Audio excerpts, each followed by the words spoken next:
Bonjour à tous, c'est Mister P et donc nous allons corriger l'exercice 3 du brevet 2021 concernant les notions de probabilité et de transformation géométrique. Cet exercice est particulier parce que c'est un QCM, un questionnaire à choix multiples. Généralement, tu n'auras aucune justification qui t'est demandée. Euh, Tu n'auras qu'une seule bonne réponse par question. Par contre, je t'invite fortement à bien recopier sur ta copie le jour du brevet le numéro de la question et de la réponse. Il ne faut surtout pas que tu remplisses directement sur la feuille parce que tu ne devras pas la rendre le jour du brevet. Donc il faut impérativement que tu recopies le numéro de la question ainsi que le nom de la réponse que tu as trouvée. Allez, c'est parti, on y va. Partie A. Une urne contient 7 jetons verts, 4 rouges, 3 bleus et 2 jaunes. Déjà, si tu fais le total, tu en as 16. Les jetons sont indiscernables au toucher. Indiscernable veut dire que tu ne peux pas les différencier au toucher, d'accord, avec ta main. Tu pioches au hasard dans cette urne un seul jeton. Question 1. À quel événement correspond une probabilité de 7/6? Alors, obtenir un jeton de couleur rouge ou jaune. Alors voyons, j'ai combien de rouge? J'en ai 4. Combien j'ai de jaune? J'en ai 2. 4 plus 2, ça fait 6. 6 sur 16. Bon, c'est pas 7/6. Donc, par élimination, ce ne sera pas la réponse A. Obtenir un jeton qui n'est pas vert. Alors voyons. Un jeton qui n'est pas vert. Donc il peut être rouge, ou bleu, ou jaune. Donc j'ai 4 jetons, plus 3 jetons, ce qui fait 7, plus 2 jetons, qui fait 9. Bon, ça me fait donc une probabilité égale à 9/6. Ce n'est pas égal à 7/6, donc ce n'est pas fort. Ce n'est pas la réponse B. Voyons, obtenir un jeton vert. J'ai combien de jetons verts? Bah, j'en ai 7 sur 16. Voilà, 7 sur 16. Donc, c'est la bonne réponse. Donc, un C. Quelle est la probabilité de ne pas tirer un jeton bleu? Alors, 13 sur 16. Alors, j'avais 3 jetons bleus dans ma poche, parmi les 16 jetons. Donc, quelle est la probabilité de ne pas tirer un jeton bleu? Donc, tu prends tes 16 jetons en tout, donc y compris les bleus, et tu enlèves 3 jetons bleus. Bah, il te reste 13 jetons possibles sur 16 possibilités. Donc, la bonne réponse était A. Vérifions quand même les deux autres réponses. 3/6. Alors, 3/6, ça c'est justement, ça correspond à la probabilité de tirer un jeton bleu. Parce que tu as 3 jetons bleus parmi 16 jetons en tout. Or là, c'est de ne pas tirer. Tu es dans une négation. Donc, ce n'est pas 3/6. Voilà. Et donc 3 quarts. Alors 3 quarts, ça correspond aussi à 12/16. 12/16, à quoi ça peut correspondre? 12/16. Hmm, Là, je ne vois pas à quoi cela peut correspondre. 3 sur 4. Un jeton bleu. Jeton bleu. Ah oui, peut-être que 3 jetons bleus parmi 4 couleurs, donc 3 sur 4. Enfin bon, en tout cas, ce n'est pas la réponse C, c'est une certitude puisque nous avons trouvé que la A était la bonne réponse. Voilà. Maintenant, je quitte le dessin. Partie B. On considère la figure suivante composée de 20 motifs numérotés de 1 à 20, dans laquelle l'angle AOB, donc O est le sommet principal de ton angle, c'est-à-dire l'écart entre tes deux demi-droites OA et OB, et donc l'écart qu'il y a entre ces deux droites, ça vaut 36 degrés. Le motif 11 est l'image du motif 1 par l'homothétie de centraux et de rapport 2. Donc qu'est-ce qu'une homothétie par rapport à un point? C'est une situation d'agrandissement ou de réduction. Ici, on est de rapport 2 en positif, donc on sera dans une situation d'agrandissement. Et donc, les longueurs de ta figure d'arrivée seront 2 fois plus grandes. Tu vois, si je prends ce côté de ta figure 1 de ce motif, eh bien, le côté du motif 11 sera 2 fois plus grand. C'est tout. C'est ça de rapport 2. La distance entre O et le segment sera 2 fois plus grande.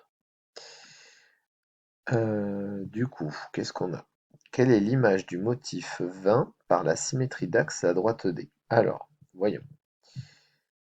Donc, la droite d'axe D, c'est celle-là.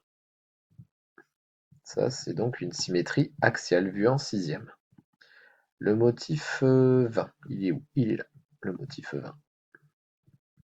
Le motif 20, il est là. Donc, si je fais une pliure, le motif 20 va se retrouver de l'autre côté comme un effet miroir, donc motif 17. Alors, ça ne va pas être le motif 15, ça ne va pas être le motif 12. Le motif 15, c'est ce qu'on appelle une symétrie centrale. C'est par rapport au point O. Donc c'est pas le 15. Et le 12, ça peut être une symétrie axiale mais verticale, passant par le point O, mais là c'est pas ça qu'on nous demande. Ou alors ça aurait pu être une rotation d'un certain angle. Mais là on nous parle bien d'axe. Donc c'est forcément la réponse A. Ensuite, par quelle rotation le motif 3 est l'image du motif 1? Alors, on va faire rotation, souvenons-nous, c'est comme une pendule avec les aiguilles. Alors, une rotation, le motif 3. Alors, il est où le motif 3? Il est là. Il est là. Donc, par quelle rotation le motif 3 est-il l'image? Donc ça veut dire que, puisque 3 est l'image, ça veut dire que c'est le motif d'arrivée.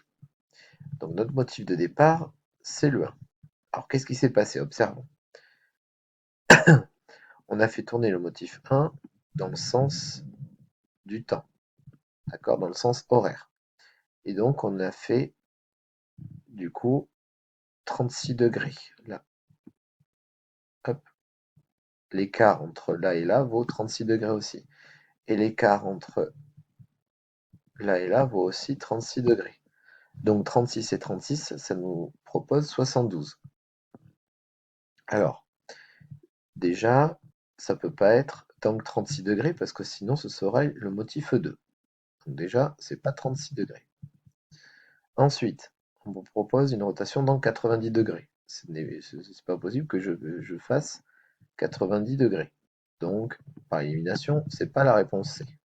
Et là, bingo, on a bien une rotation d'angle de centre O et d'angle 72 degrés. Donc, j'ai fait une rotation par rapport au point O dans le sens horaire du temps et d'angle 72 degrés, le double de 36. Voilà, donc réponse B.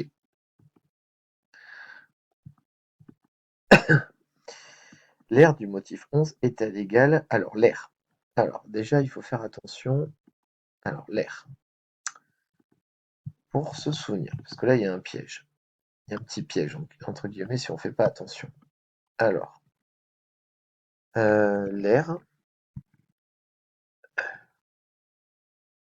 Hop. Alors, l'aire, il faut se dire que c'est de la c'est dimension, c'est de la 2D. D'accord? Les longueurs, c'est de la 1D. La longueur, on va dans une seule direction, alors que les aires, les surfaces, on va dans deux directions. Là, c'est du coloriage. Alors, et le volume, forcément, si tu as compris la logique, c'est de la 3D. Bon, alors, lorsque tu as affaire à une situation d'agrandissement ou de réduction, avec les aires, il faut se méfier. Parce que là, on voit bien que, normalement, le cours te dit que l'aire du motif d'arrivée sera k fois plus grand ou plus petit, suivant la situation dans laquelle tu es. Donc ici, le rapport, souvenons-nous, c'est une homothétie de centraux et de rapport 2. Donc, ton rapport K, là, ici, dans cet exercice, il vaut 2. Donc, il va être 2 fois 2 fois plus grand. Et 2 fois 2 fois plus grand, ça fait 4 fois plus grand. D'accord? Alors, on va voir, on peut aussi procéder par élimination. Alors, l'aire du motif 11, qui est ici, motif 11, est-ce qu'il est égal au double du motif 1? Alors, si on peut s'en convaincre en faisant, du coup, alors déjà on peut éliminer la réponse C, à la moitié de l'aire du motif 1. Donc la moitié de l'aire, tu te rends compte que si tu coupes le motif 1, ça correspond à cette partie-là que je suis en train de colorier. Donc l'aire du motif 11, elle n'est pas égale à la moitié, donc c'est pas possible. Ensuite, est-ce que dans le motif 11, je peux mettre le double? Bon, alors, je te répète que tout à l'heure, j'avais dit que les longueurs des côtés étaient juste 2 fois plus gros, 2 fois plus long, pardon. Donc en fait, on va pouvoir mettre pas 2 fois la figure, mais on va pouvoir au moins la mettre 4 fois.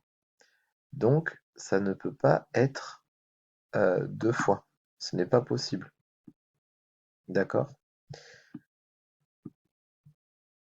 Donc ce ne peut pas être le double. Voilà, on n'est pas en termes de longueur. Les longueurs des côtés sont doublées, mais l'aire, elle n'est pas doublée. C'est pas possible. Donc, si c'est pas le double et que c'est pas la moitié, du coup, c'est égal à 4 fois l'aire du motif 1. C'est-à-dire que dans cette figure 11 là, tu peux mettre 4 fois le motif 1 si tu les imbriques bien correctement. Voilà, donc réponse B. Voilà, et ça conclut la fin du QCM. Voilà, qui n'était pas si facile que ça quand même. Voilà, si tu as appris des choses, je suis très content. N'hésite pas à liker cette vidéo et abonne-toi à ma page si tu veux continuer à voir d'autres corrections d'exercices de mathématiques. Au revoir.